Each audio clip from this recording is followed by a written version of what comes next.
This is the part 2 to, I don't even know because I'm probably going to change the title, but now I'm actually going to read the screenshots like I was supposed to in the part 1 but didn't end up doing because it ended up being really, really long. So I think I said, did anybody else get pelvic floor or gut issues from the psychotropics? And so one person said, yes, constant UTIs, incontinence, and a wide variety of digestive issues, diarrhea, malabsorption with bleach smell, extreme uncontrollable vomiting, gallbladder had to be removed. Doctors gaslit me about it until I was near death. I've been slowly replenishing the wasted micronutrients. I suggest if you can get access to your comprehensive metabolic panels. Most APs prevent micronutrient absorption, which alone can cause lethal gut problems like ruptured intestines. Not to mention the fact that the turn off the bowel side effect also can eventually cause your bowels to burst, so that's kind of a side thing apparently.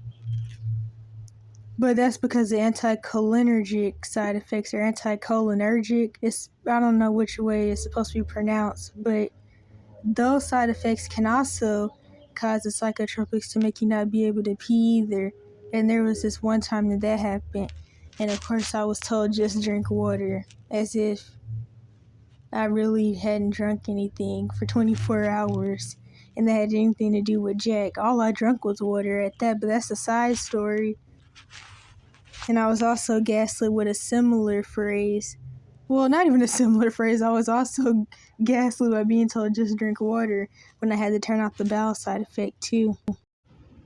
Anyways, after that last thing, they said all your ailments are listed in known iatrogenic effects. The CompMed panels can give hints as to which wasted micronutrient to supplement. I'm not a doctor though, just spent my entire youth almost killed by them. This is a common problem, not just you. Sending my best. They told me that daily vomiting was also quote unquote just nerves. It wasn't, it was high doses of multiple antipsychotics. These people are sadistic. They put me on Depo-Provera, which was used during eugenics to sterilize people. It's extremely dangerous. Caused me to bleed daily like that too. No, I guess I must also mention the, what was it called? Not metabolic, but oh yeah, the hyperprolactinemia side effects. And basically what that does is it causes heavy periods that can last 30 plus days. And then other times it can give you amenorrhea, which is when you don't have periods at all. And then the heavy bleeding. Okay, wait. Yeah, the heavy bleeding can also eventually lead to anemia. Not to mention, due to other side effects, you also become white blood cell anemic. And then it was something else. Oh yeah, then it also causes heavy bleeding. So not only do you bleed for a month plus, but you also bleed way more than you're supposed to. In fact, I remember one of the times I got locked up, quote unquote, voluntary during my Munchausen situation. When I was in the ER, I ended up having to get put on IVs because I was walking around anemic. And I was on the IVs for like hours. And not only did they have to put me on the IVs for blood, but they also had to put me on the IVs for water too. And of course, like I already said, the only thing I drank was water, unless I was drinking milk, because I did drink milk still sometimes back then. So it didn't really make sense for me to be dehydrated. Okay, where was I? If this makes you feel better, my body has recovered substantially and is continuing to recover. I was medically tortured from ages 8 to 30, and I'm 34 now. It can go for short runs, stay busy for a full day, sleep a normal amount. I hope it gets better for you too. And that's the thing, when people are brainwashed into thinking that they have issues that they don't have, which eventually makes them actually develop the symptoms of these quote-unquote issues, they can end up stuck on psychotropics and stuck in the mental health system for way past 18. And then there's this. 2 friends with tummy issues got told symptoms were reflux for months because, oh dang, wait a minute. I didn't even give any type of explanation. So these are comments from TikTok about how the medical system is and how they ignore people. And then eventually, I think I still have a screenshot that made me wonder about something else that could have caused my health issues. And then I think I already said in the part 1 that I accidentally deleted some of the screenshots I was supposed to use on this. So I'll probably make a part 3, or if I can find them again, I'll put them in here. So 2 friends with tummy issues got told symptoms were reflux for months because they were too young for cancer. Both died from stomach cancer in their 20s. And then someone said, gotta push for testing. And then someone else said, how?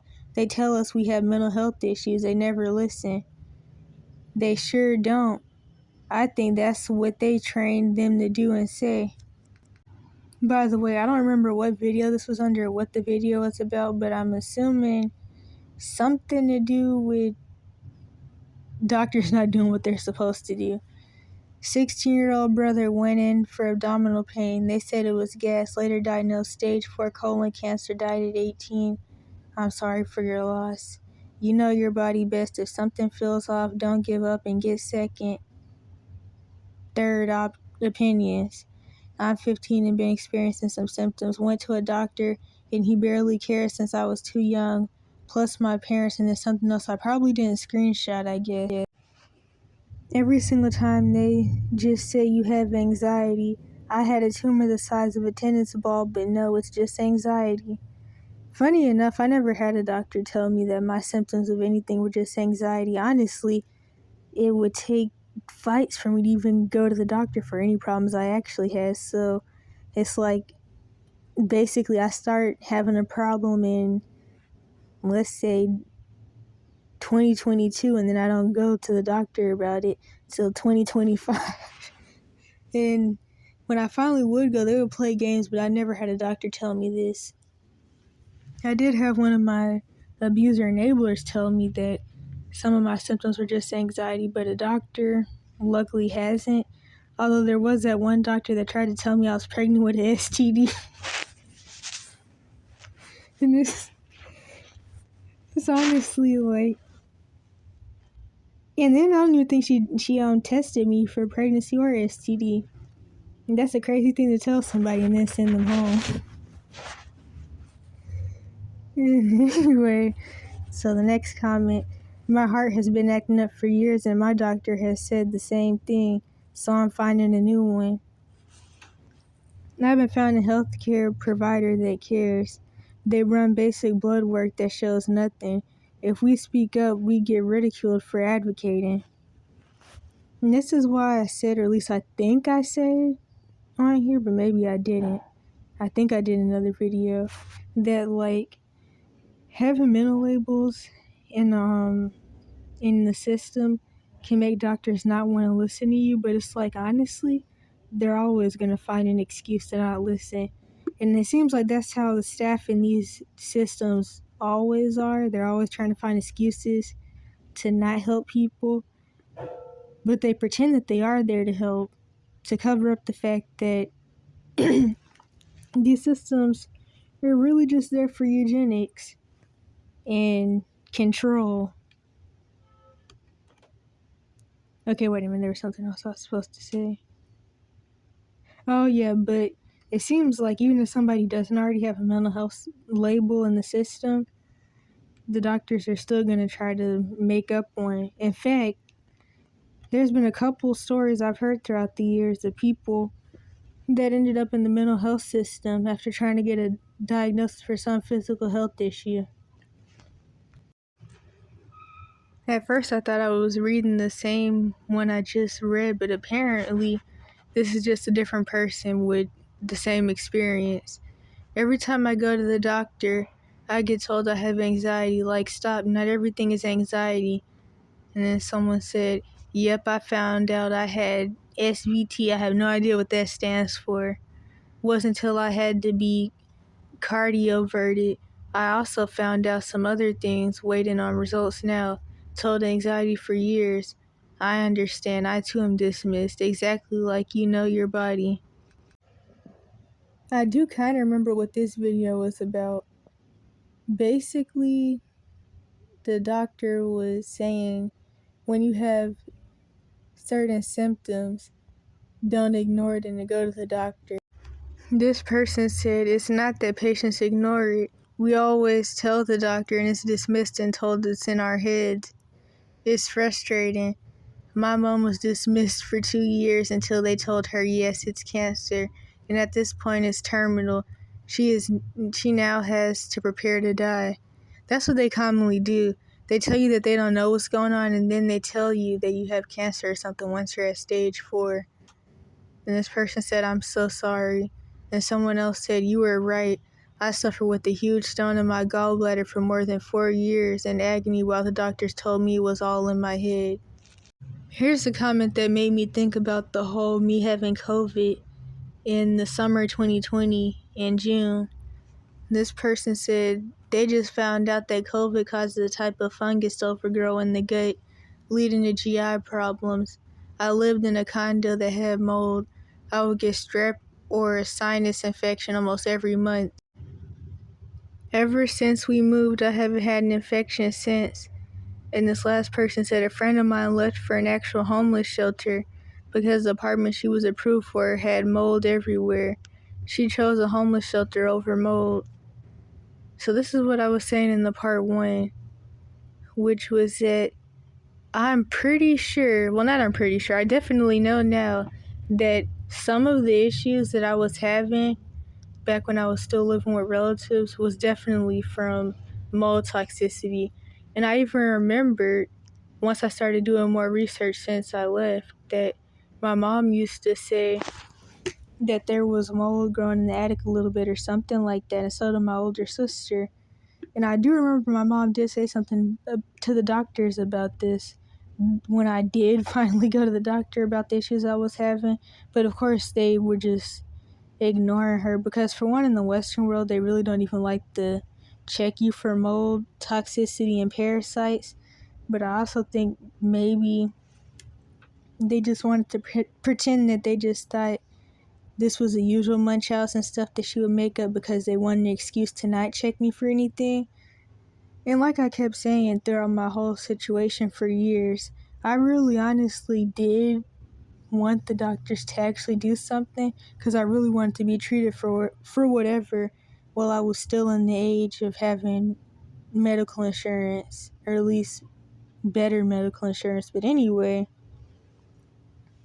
so yeah, when I used to have those UTI feelings every day and I'd be in pain, which also kind of coincided with the other pelvic floor pains that I was having from not having periods, which is a side thing. But when I used to have the specific UTI symptoms, and then I was having throat infections every day, it was because of the mold toxicity in the house. But of course, I didn't know that then. And of course, due to the fact that I had already been forced to have a tonsil infection for years on end, the mold toxicity giving me throat infections and stuff and sinus issues just made it worse and added to me being sick.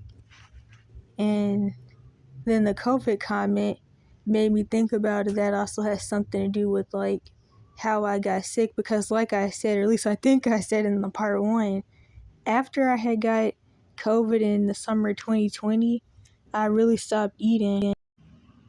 And then, since I wasn't able to eat because I was sick, okay, no, I'm messing this up.